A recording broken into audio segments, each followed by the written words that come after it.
Bendiciones, chicas y chicos. Este día vamos a desarrollar nuestro refuerzo de lenguaje de la semana 14, 15, 16 y 17. Sean todos muy bienvenidos. Espero todos se encuentren muy bien y agradecerles por el esfuerzo y la dedicación que están realizando en casa, entregando sus actividades a tiempo. Bueno, empezamos.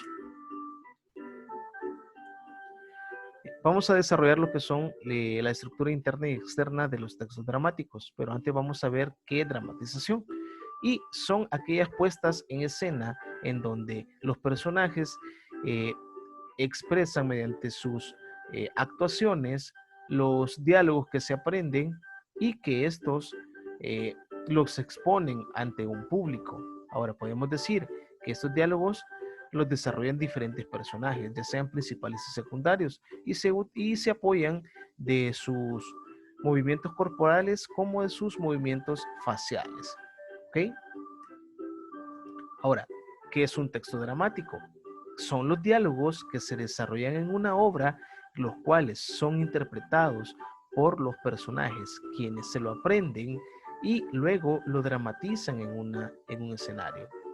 También podemos decir que el tema del texto dramático de la obra es la idea principal que se desarrolla durante toda la obra, desde el inicio hasta que finaliza todas las actuaciones de los personajes. Tenemos también cómo se desarrolla su estructura. Y la estructura de los textos dramáticos se da de dos formas, mediante la estructura interna y la externa. Vamos a ver la estructura interna. La estructura interna se compone de tres partes: del inicio o la introducción, luego tenemos el nudo o desarrollo y el desenlace. ¿Qué es o cómo se da el inicio o la introducción de la obra? Es cuando se presentan a los personajes que van a desarrollar todas las escenas y también se presenta parte del escenario como también algunos conflictos lo que se va a presentar el personaje principal. Ahora, el nudo es la parte donde se presentan los problemas o las problemáticas que tiene que solucionar el personaje principal. También se presentan algunos personajes secundarios que son de ayuda para este personaje. Y el desenlace es la solución a la problemática de todos los conflictos o obstáculos que se le han presentado al personaje principal. Para el público, esta parte es muy importante. ¿Por qué?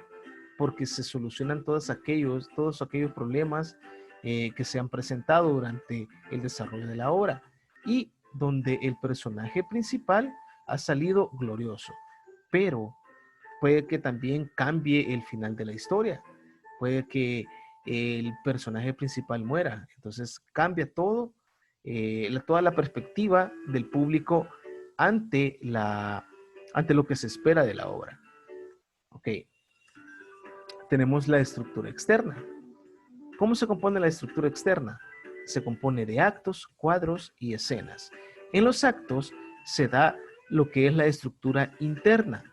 Se da lo que son tres actos: el inicio o la introducción, el nudo, el desarrollo y el desenlace. Acá se cumplen las tres partes: el inicio, el nudo y el desenlace de toda la obra. Luego también tenemos los cuadros. En los cuadros son parte importante de los actos, porque en cada parte de la estructura interna se dan los cambios de escenografía, de inicio a desarrollo y de desarrollo a final. Entonces van a cambiar los escenarios. Luego también tenemos las escenas.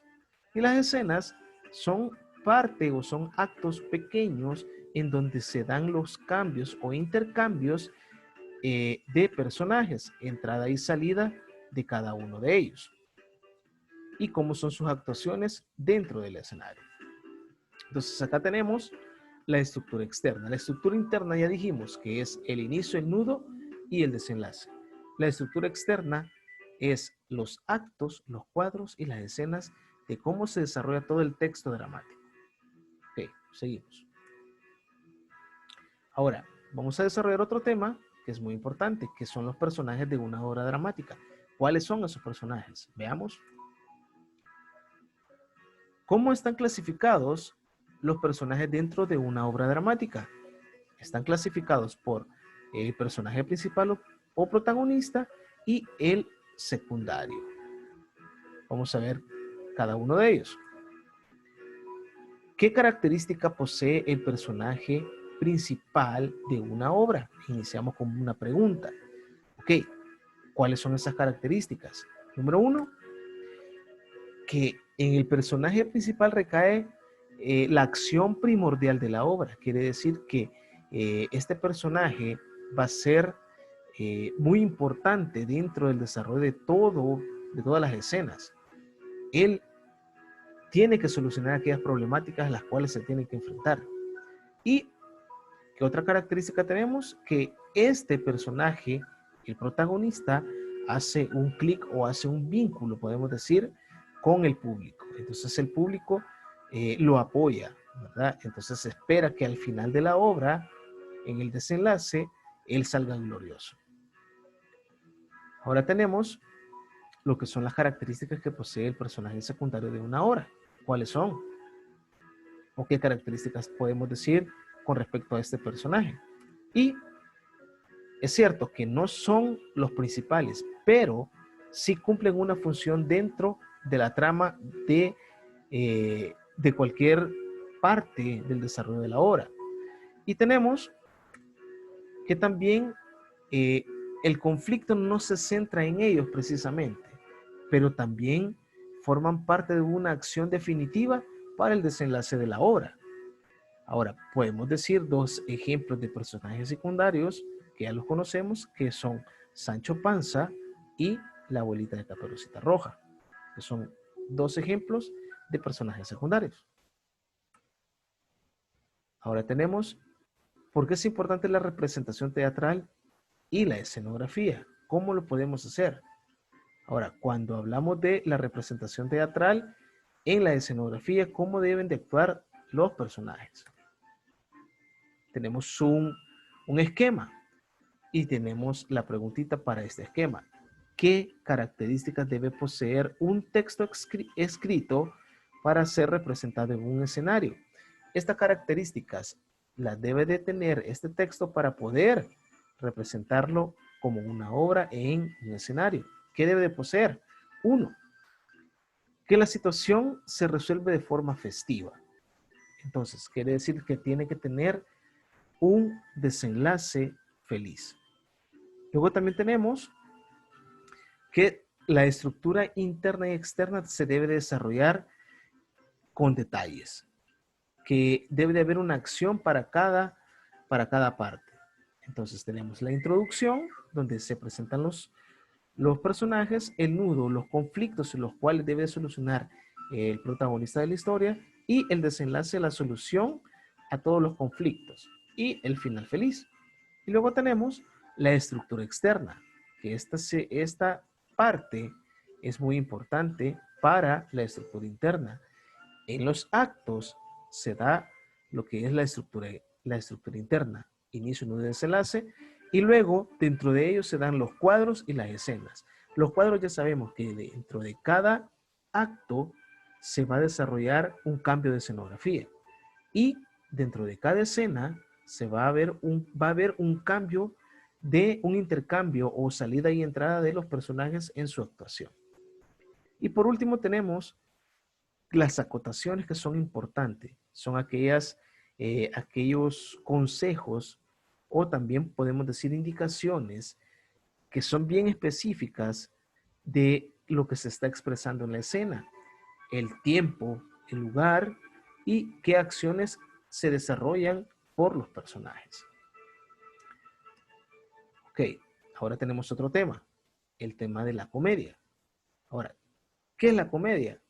Se llama comedia a uno de los más antiguos géneros dramáticos. Entonces la comedia también forma parte del drama. Ahora, este puede ser expuesto o puede ser representado en un escenario. Las características de este tipo de género es que evocan risa y que tienen un final feliz. Ahora tenemos las características que posee la comedia. ¿Cuáles son esas características? Tenemos como número 1, que exagera vicios, defectos y malas costumbres. ¿Qué quiere decir esto?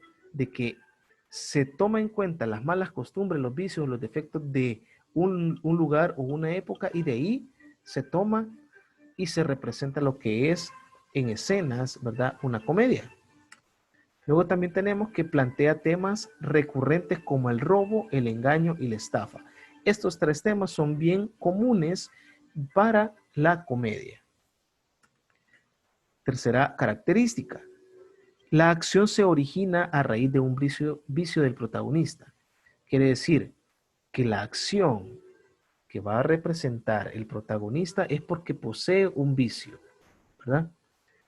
Ok, este vicio está relacionado con los temas, ya sea de robo, de engaño o de estafa. Tenemos la cuarta característica, que el protagonista tiene baja moral y posee muy bien lo que es el vicio.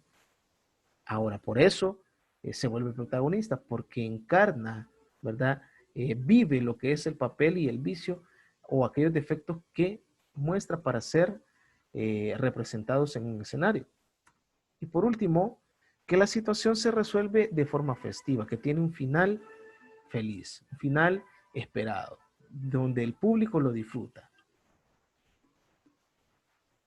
Ahora también tenemos el siguiente tema, que es las oraciones simples y los tipos de sujeto en las oraciones simples. Ahora, ¿cómo está compuesta una oración simple? Está compuesta por un sujeto y un predicado, que son las partes que posee una oración. Luego tenemos y decimos que se compone de solo un verbo conjugado.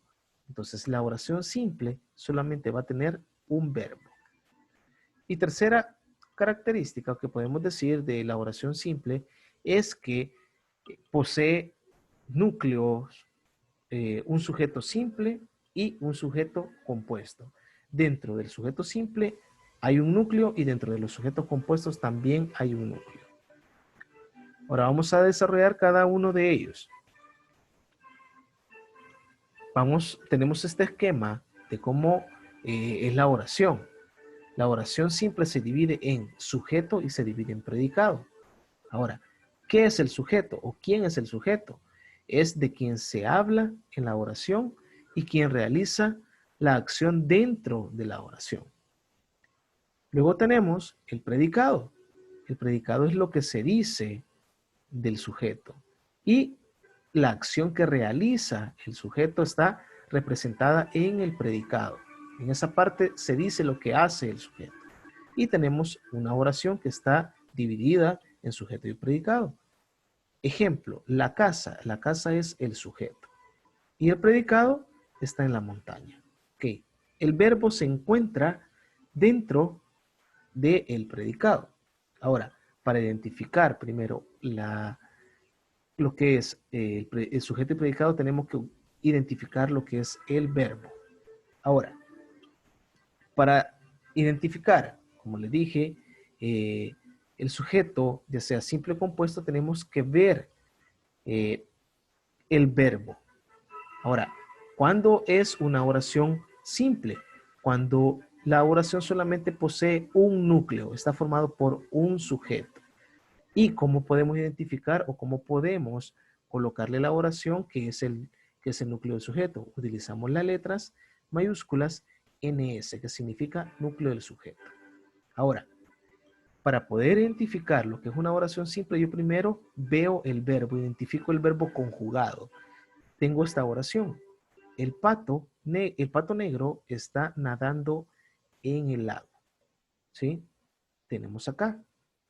El verbo conjugado de la oración está. Ahora, como yo ya sé que el verbo es parte del predicado, lo subrayo y lo separo. Y yo ya sé que el verbo es parte del predicado. Entonces, la parte que me queda es el sujeto, ¿verdad? El predicado es lo que se dice del sujeto. Y tengo acá, el pato negro es el núcleo del sujeto y es el sujeto, ¿verdad? El núcleo del sujeto es la parte más importante del sujeto. Luego tenemos la siguiente oración.